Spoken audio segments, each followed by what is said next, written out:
Nuevamente le damos las gracias al Señor por la oportunidad aquí en La Voz del Heraldo ante la necesidad de una palabra relevante en un mundo relativo con el objetivo de traer argumentos absolutos sostenidos a través de la palabra de Dios. Con, en este caso, nuestro hermano Juan Nazario y este servidor, el hermano Junior Pérez, que estamos en este caso reunidos con el propósito de hablar de temas de importancia para la comunidad de fe y con mirarlos dentro de la perspectiva bíblica. Y en este caso vamos a estar hablando de lo que se conoce como la teología calvinista, pero habíamos hablado de la gracia irresistible o la gracia eficaz, que es una de las doctrinas en la teología cristiana que particularmente está asociada con el calvinismo y que enseña que la gracia salvadora de Dios se aplica de manera eficaz a aquellos a quienes Él ha determinado salvar, entiéndase a los elegidos, en el tiempo de Dios y que vence su resistencia a obedecer el llamado. Pero el hermano Juan dio una explicación muy efectiva en cuanto a esos puntos. Pero la doctrina de la gracia irresistible o gracia eficaz a menudo es mal entendida y lo que llamamos, ¿cómo diríamos? Caricaturizada, ¿no? Por algunos de sus detractores y quizás porque el nombre como tal no parece tener lo que se llama un asidero con respecto a ciertas afirmaciones en las escrituras, en donde claramente vemos grupos de hombres rechazando a Dios o dicho de otra manera, resistiéndose a la gracia divina. Ahora, entiéndase que estamos hablando con escuelas de pensamiento. Nosotros enfocamos en ir de una manera bíblica. Y es por eso que al ir de manera bíblica vamos a ver qué es lo que Dios expone y vamos a sacar todo concepto preconcebido para presentarnos dentro de la postura de lo que Dios presenta. Y en esta ocasión, vuelvo y repito, vamos a estar hablando de la postura y teología calvinista. Y nuestro hermano Juan Nazario va a estar hablando con relación a la misma. Juan, Dios te bendiga en esta hora, Dios te guarde. Dios te bendiga, Junior. Dios bendiga a los hermanos que nos están oyendo y nos están sintonizando en esta hora. Como tú dices, Junior, estuvimos hablando la semana pasada relacionado a la gracia eficaz, ¿verdad? La generación y los resultados de la regeneración. Y llegamos hasta el punto que queríamos llegar, que es hablar sobre la teología calvinista, en lo más que podamos hacerlo esta semana. Y la semana que viene, pues si Dios lo permite, estaríamos hablando sobre la teología arminiana. Y pues es necesario, cuando hablamos de calvinismo, necesario entender que es hablar de la fe reformada. El término reformado básicamente es sinónimo de calvinismo e históricamente diferencia a las iglesias calvinistas de las tradiciones luteranas y anabautistas, que es la que nosotros visitamos y perseveramos. Esta teología tiene sus raíces en los escritos de Juan Calvino, expresada particularmente, ¿verdad?, en la institución cristiana.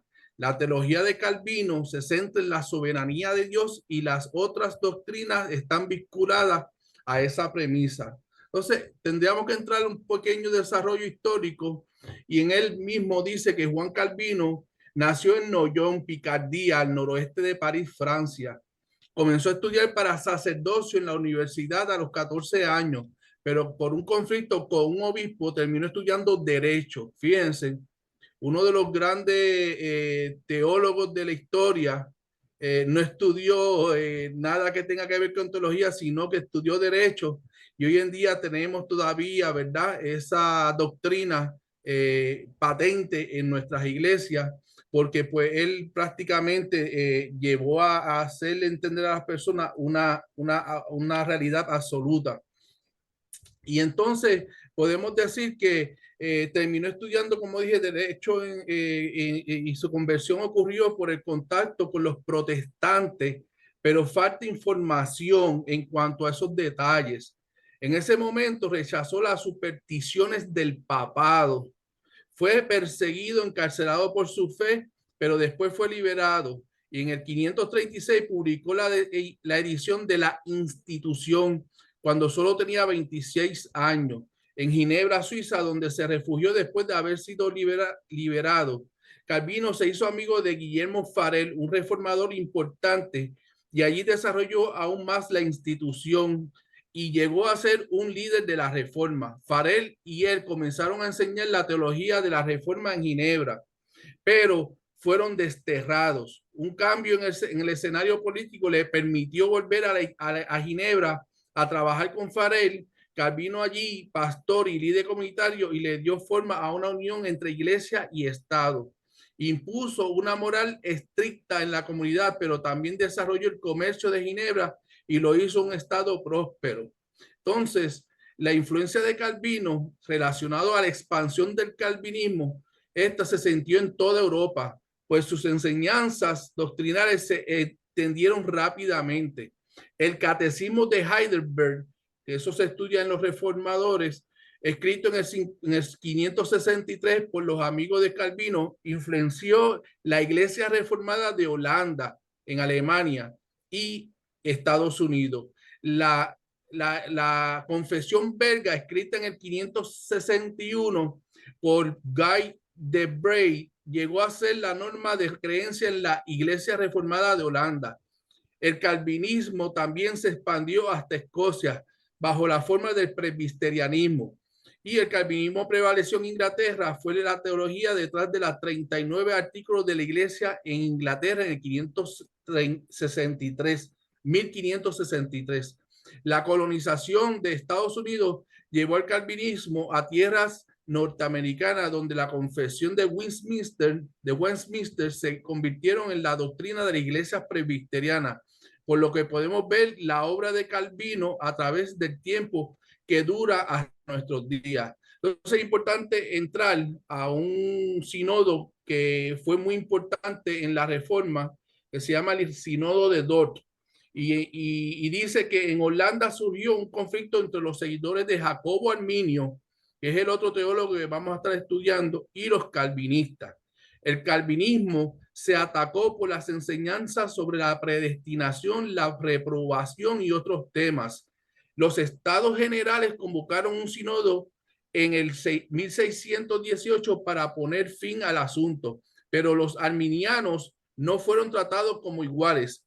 Más bien convocaron a los remonstrantes, que estos son, como podríamos decir, los que originaron realmente la teología para presentar su doctrina, y después fueron condenados. El sínodo reafirmó la confesión de Berga y de Heidelberg. Los siguientes son 5 puntos de forma resumida aprobados en el sínodo de Dort.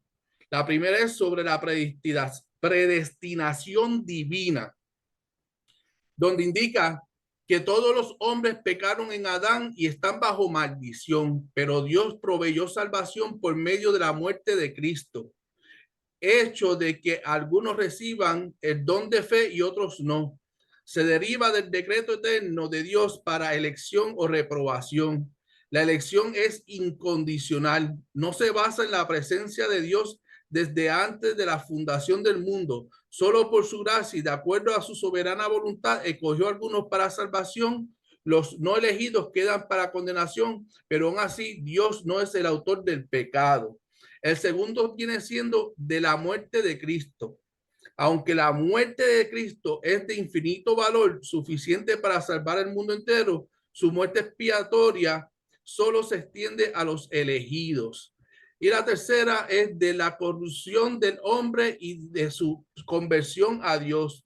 El hombre fue creado a imagen de Dios, pero la humanidad se corrompió por el pecado de Adán. El pecado pasó a la raza humana de un modo que todas las personas nacen en pecado y son hijos de ira, pero en tanto el hombre es incapaz de salvarse, Dios logra la salvación de los elegidos por la obra del Espíritu Santo.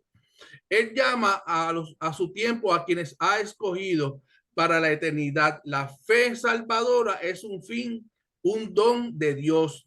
Y la cuarta y última sería sobre la perseverancia de los santos.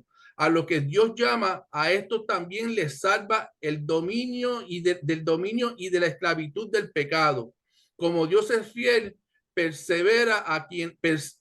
preserva a quienes creen hasta el final. Entonces, entraríamos a lo que es la confesión de Westminster. La confesión de Westminster surgió por las tormentosas escenas políticas de Inglaterra durante el reino de Carlos I. Este encontró resistencia cuando intentó imponer el episcopado en la Iglesia de Escocia y ajustar su servicio al libro de oraciones común de la Iglesia de Inglaterra. Entonces estalló una guerra civil y Oliver Cromwell lideró la victoria de las fuerzas puritanas y Carlos fue decapitado en el proceso. Entonces el Parlamento inglés comisionó a la Asamblea de Westminster que desarrollara el credo de la Iglesia de Inglaterra. La Confesión de Westminster se culminó en el 1646 y afirmaba un calvinismo fuerte y repudiaba los errores del arminianismo, el catolicismo romano y el secularismo. Los siguientes son puntos resumidos de la Confesión de Fe de Westminster.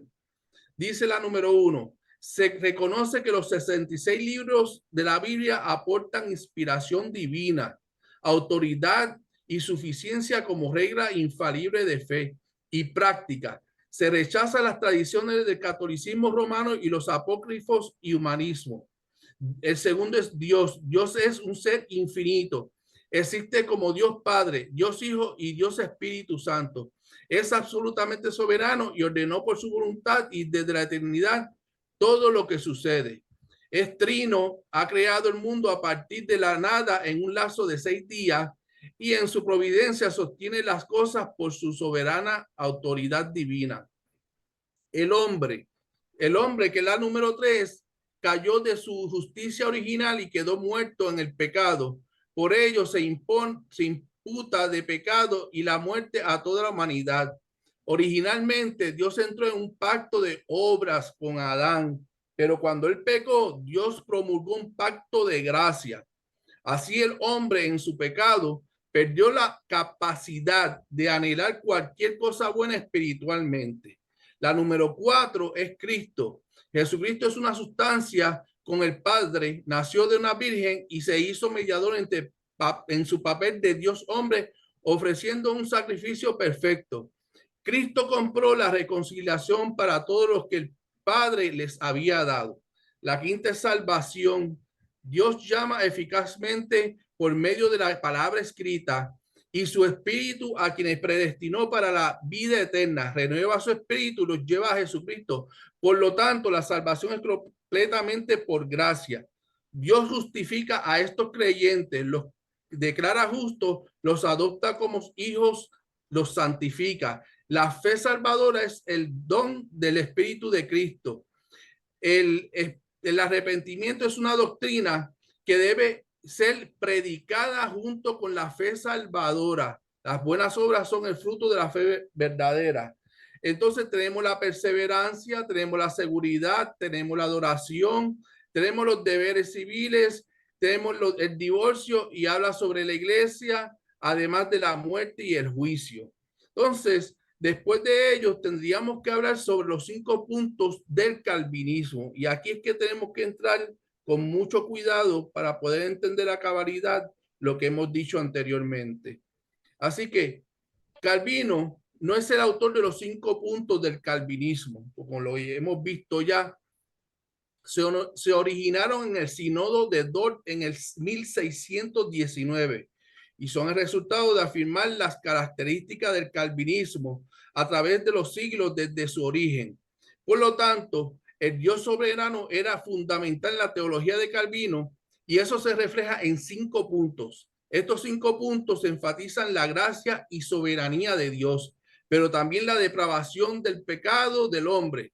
Popularmente se le llama depravación total, elección condicional, expiación limitada, gracia irresistible y la perseverancia de los santos. También se lo conoce comúnmente como TULIP, en un acrónico básicamente en inglés. La T viene siendo depravación total, la U viene siendo la elección incondicional, la L la expiación limitada, la I, la gracia irresistible y la P, perseverancia de los santos. Así que los 5 conceptos se organizan lógicamente y todos dependen de los otros. Si el hombre está en un estado de depravación total, no tiene la capacidad de, como dicen los calvinistas o la teología calvinista, de responder ante Dios inicialmente. Dios debe llamar al hombre a la salvación por su elección incondicional. Además, a los que ha llamado les provee salvación por medio de la muerte de Jesucristo. Él asegura la salvación de ellos por el llamado eficaz del Espíritu Santo que los guarda para que reciba la vida eterna prometida. Recuerden, el propósito de este estudio es simplemente resumir, amados hermanos, las características distintivas y esenciales que separan el calvinismo y de otros sistemas doctrinales. En la teología calvinista o sistema calvinista se adhiere hacia un punto de vista muy alto en la escritura y busca derivar su formulación teológica basada únicamente en la palabra. Y antes de poner a explicar lo que significa tulip someramente, pues voy a dejarlo hasta aquí un momentito para si tienes algún comentario, Junior, puedas llevarlo a cabo. Lo que me llama la atención, por ejemplo, hay una serie de cosas que debemos de saber en cuanto a la confesión de Westminster, por ejemplo, que la confesión de Westminster fue diseñada como una especie de brújula doctrinal para lo que se llama mantener los rumbos bíblicos de la iglesia hacia lo que nosotros llamamos la verdad, aun cuando ésta se ve afectada por el error y la división. Entonces, tenemos que ver que otro aspecto es que desde los inicios la confesión estuvo subordinada a la palabra de Dios y eso es bien importante. Otro aspecto importante es que la confesión de Westminster, al presentar las verdades fundamentales de las escrituras, siguió lo que se llama en un sistema de fe completo y lo que se llama también unificado. Entonces eso se remonta a lo que se conoce como el credo de los apóstoles, que es bien importante y habría que entonces elaborar más este concepto. También otro aspecto importante se podría mencionar es que la confesión presenta lo que se llama el corazón de la ortodoxia reformada y el cristianismo histórico. Otro aspecto también es que lo que resta de la confesión es que describe la responsabilidad que tiene el creyente de servir a Dios.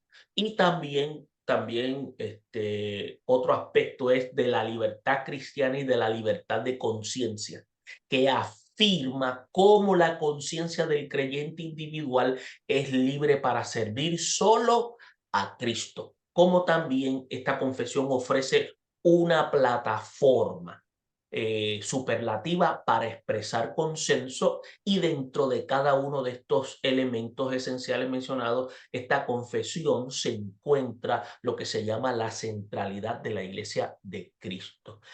Hago mención de esto, Juan, porque considero que es importante tenerlo claro. Muchos de nosotros los creyentes en congregaciones, a iglesias independientes, se habla de la confesión de Westminster y no tienen idea de lo que eso representa, pero lo hacemos a manera de información para que ellos también pues, puedan buscar información.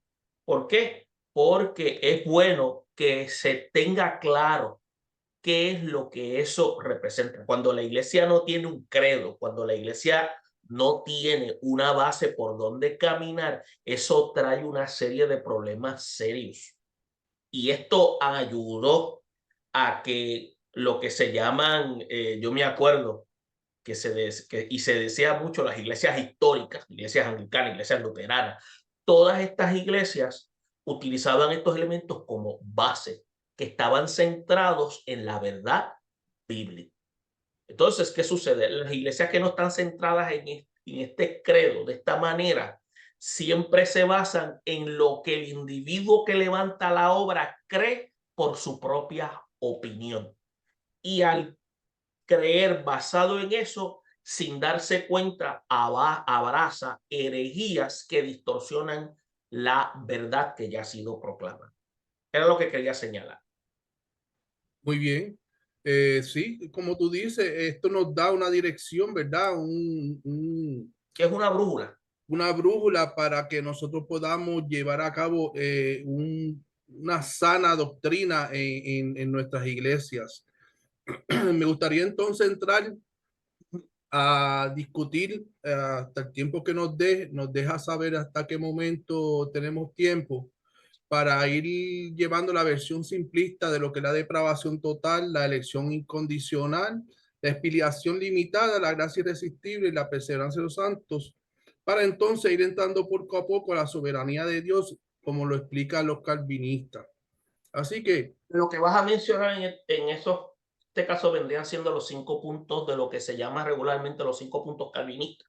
los 5 puntos calvinistas que vamos a estar redundando después más ampliamente qué es lo que dice, ¿verdad? Cada uno de ellos, cómo lo explica pues la teología calvinista. Junior. Sí, puedes proseguir entonces presentando esos 5 puntos y esperamos que no tengamos traición del tiempo. Cualquier cosa te dejamos saber, pero puedes iniciar en cuanto a lo que habla de eso, de lo que qué significa cuando se habla en esta postura de lo que es la depravación total como número 1. Amén. Pues vamos a empezar discutiendo que la depravación total, esto no significa que la gente sea tan mala como puede ser. Significa que el pecado está en cada parte de nuestro ser, incluyendo la mente y la voluntad, de modo que el hombre no puede salvarse a sí mismo. Cuando se habla de depravación total, se está enfatizando que todos somos corruptos en todo aspecto de nuestro ser. Sin embargo, para dar una explicación completa del término, hay que mencionar además lo que no significa. Nadie llevará a cabo todo lo malo que es capaz de hacer por naturaleza debido a la gracia común que restringe al mal. La gracia común es, por ende, y por eso estuvimos hablando en la retórica, ¿verdad? Sobre la gracia común para que pudiéramos entender esta parte del estudio, que por ende es un favor a los pecadores por medio de los cuales son impedidos a llevar a su plena expresión el principio del pecado dentro de ellos y son capacitados a mostrar alguna medida de respeto o aprecio involuntario a la ley de Dios que les habla a través de su propia constitución, además que a través de los hechos del mundo externo.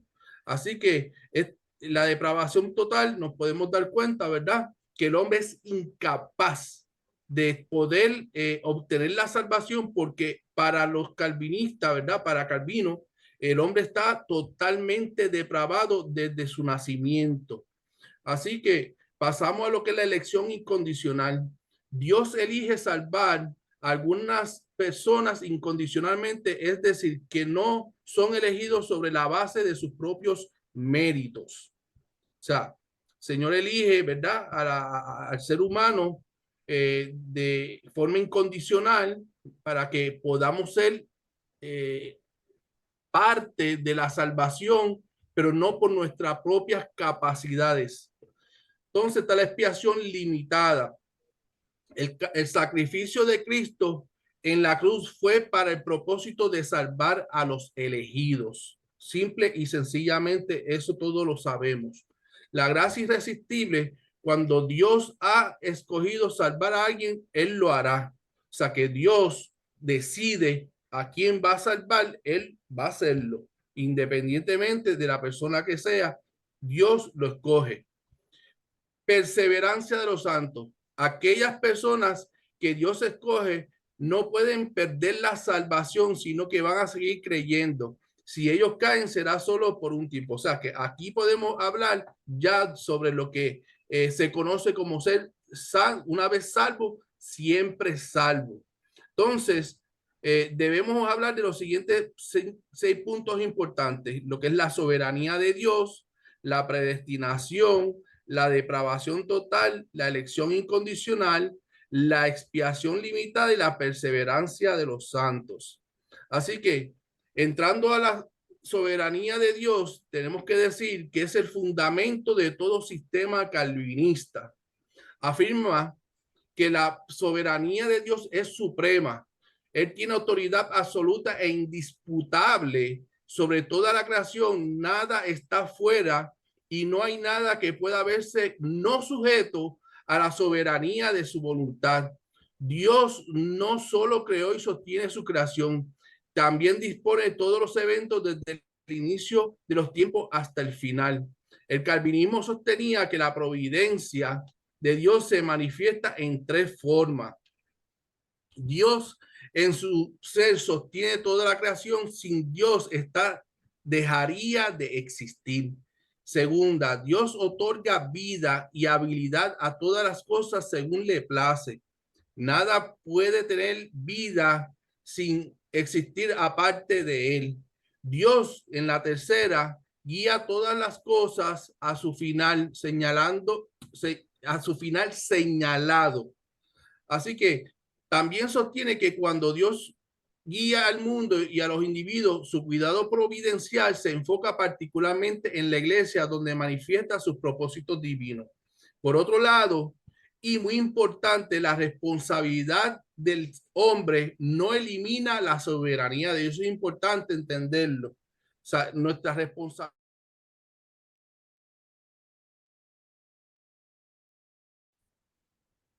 Okay, voy. Juan, luego que estuve haciendo el comentario, ¿qué es lo que quieres señalar cuando hablas de esa parte de lo que es gradual, cuando te refieres a ese término? Cuando dijiste el término gradual, ¿gracia gradual fue lo que utilizaste o cuál fue el término? Absoluto gradual dentro de... Perdón, absoluto gradual. ¿A qué te refieres? Pues mira, aquí lo que sucede es que nosotros tenemos que entender que hay valores dentro de la palabra en la cual nosotros podemos ver que son mayores o son absolutos que se pueden mantener por encima de otros absolutos que no son tan mayores, que podríamos decir que son mínimos, y no cometemos pecado cuando violentamos o quebrantamos una ley que es mínima, basado a que estemos poniendo o superponiendo una exoneración de aquello que nosotros creemos que es algo erróneo en nuestras vidas. Me explico. Mira, es imperativo comprender que lo que muchos ven en el absoluto gradual como excepciones y técnicamente podríamos llamarlo como exoneraciones. Por ejemplo, cuando uno miente por causa mayor, Dios lo entiende que estamos mintiendo y no aprueba Dios la mentira. Sin embargo, Dios nos exonera de esa culpa. Y un ejemplo es el siguiente. Oigan bien, la cruz de Cristo. Como Cristo murió por nosotros, nosotros no somos responsables de culpa por Dios. Porque castigar al inocente por el culpable es inmoral. Castigar al inocente juntamente por el culpable es inmoral. Sin embargo, Dios lo hizo en la cruz. El perdonarnos, por lo tanto, no es inmoral, porque un valor absoluto, y aquí es que voy, en este caso, la misericordia de Dios prevaleció sobre otro absoluto, que es la justicia de Dios. Así que, dejando ese aspecto como nota al calce, aparte de lo que hemos estado hablando, me gustaría entrar para ir terminando sobre la gracia eficaz, sobre sus objeciones. Así que se dice que no se necesita la responsabilidad del hombre. Parece que si el hombre está muerto en su pecado, y eso lo estábamos hablando ahorita, y Dios debe demostrar gracia eficaz para salvar al individuo, entonces es necesaria la responsabilidad humana. Sin embargo, El problema que se relaciona con la incapacidad humana de entender completamente la obra de Dios y la respuesta del hombre en la salvación. Así que, aunque es cierto que Dios debe iniciar la acción y que el hombre no se salva sin la gracia eficaz de Dios, tales verdades no absuelven al hombre de responsabilidad. La solución está en reconocer que esta es una de las muchas paradojas de la Escritura. Por múltiples pasajes, los múltiples pasajes de la Biblia donde se ordena creer son evidencia suficiente para mostrar que el hombre es responsable. Juan 3:18 nos dice: el que en él cree no es condenado, pero el que no cree ya ha sido condenado, porque no ha creído en el nombre del unigénito del Hijo de Dios.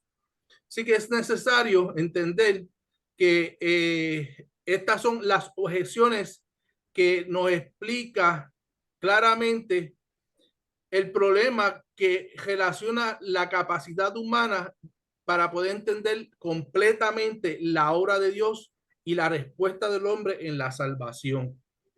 Y entonces tendríamos que entrar a la regeneración. La palabra regeneración aparece solo 2 veces en el Nuevo Testamento. Una es escatológicamente, en la regeneración, cuando el Hijo del Hombre se siente en el trono de su gloria. Mateo 19:28. Segundo, usa en Timoteo 3:5, nos dice: nos salvó no por obra de justicia, nos salvó no por obra de justicia que nosotros hubiéramos hecho, sino por su misericordia, por el lavamiento de la regeneración y la renovación en el Espíritu Santo, donde la regeneración debe distinguirse de la conversión, la regeneración y por la renovación del Espíritu Santo. Así que la conversión se refiere a la respuesta del ser humano a la oferta de salvación y el acercamiento de Dios. La regeneración es el otro lado de la conversión. Es Dios que actúa. En la regeneración, el alma es pasiva. Oiga bien, en la conversión, entonces, es activa. Así que la regeneración se puede definir como impartir vida divina al alma. Es el acto mediante el cual el Señor imparte vida a quienes creen. Así que podemos explicar que regeneración es, 1, instantánea; 2, no es el resultado de la experiencia humana; y 3, no tiene base en el esfuerzo humano. Así que los resultados de la regeneración es: número 1, se imparte naturaleza nueva y recibe nueva vida. Eso es cuando uno se convierte al Señor, o sea, entregamos nuestra vida al Señor, venimos a ser regenerados a través de la obra del Espíritu Santo en nuestras vidas, y nos imparte una naturaleza nueva, donde nuestra mentalidad cambia en totalidad. Por eso es que dice la palabra que somos nueva criatura en Cristo. Así que entonces entramos a lo que es la seguridad eterna para ir terminando esta parte del programa. Y antes de entrar a eso, pues tendríamos que decir que hay 2 perspectivas concernientes a la seguridad eterna de la salvación. Y aquí era donde deseábamos llegar. Estas 2 perspectivas son la perspectiva arminiana y la perspectiva calvinista. La arminiana dice que el hombre recibió la salvación como un acto de voluntad y puede perderla también como un acto de su voluntad a través de los pecados específicos. La calvinista, en contrario, dice que el verdadero creyente persevera en la fe. A veces se llama a dicha doctrina la perseverancia de los santos. Un título poco apropiado, pues enfatiza la capacidad de perseverancia del hombre y no la capacidad de Dios para guardar al creyente. Que en lo contrario, eso es bien importante, póngalo en una nota por ahí, amados hermanos. Antes de seguir, lo voy a repetir. Dice, poco apropiado. Este título es poco apropiado, de la perseverancia de los santos, pues enfatiza la capacidad de perseverancia del hombre y no la capacidad de Dios para guardar al creyente, que en lo contrario sería mejor decir la perseverancia del Señor, al contrario, ¿verdad? Así que esta doctrina no sugiere que el creyente nunca reincide o peca. No obstante, quiere decir que cuando una persona ha creído genuinamente en Cristo como su salvador del pecado, este tiene la certeza de que Dios lo guarda por su poder. La base de la seguridad de salvación no está en el hombre, está en Dios, porque la seguridad de salvación se basa en la obra del Padre, del Hijo y del Espíritu Santo. Y aquí pues terminaríamos esta parte del programa que ha sido extensa, ¿verdad? Ya para la semana que viene, si Dios lo permite y no ocurre nada, pues podríamos estar entrando ya a lo que es en lleno la teología calvinista. ¿Algún comentario, Junior? Interesante lo que acabas de mencionar en cuanto a lo que es la regeneración y la conversión. Y casi siempre tenemos que darnos cuenta de que en el trabajo que Dios hace en medio de la vida del creyente, en la persona del Espíritu Santo, eh, mencionaste el término pasivo, pero también entendemos que el acto de regeneración es algo que tiene un contenido progresivo porque es continuo en la vida del creyente 24/7.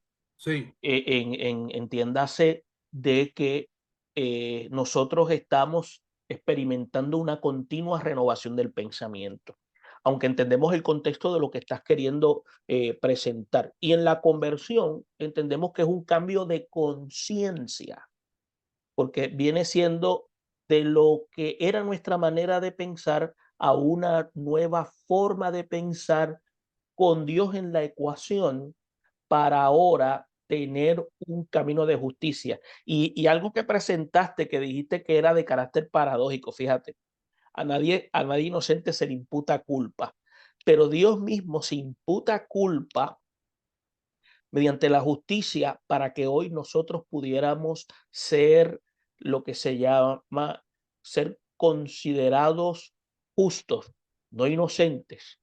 Por eso es que se llama justicia imputada. Lo que nosotros nos merecíamos le fue imputado a Jesucristo.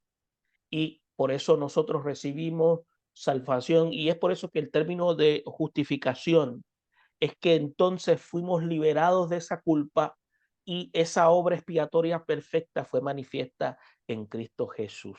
Oye, Juan, te agradezco muchísimo este espacio y este momento que acabas de tener con nosotros y dedicarnos estos minutos para hablar de este interesante tema. Vamos a estar hablando ya la próxima semana un poco más a fondo de estos detalles que Juan acaba de presentar y esperamos que ustedes como audiencia continúen con nosotros.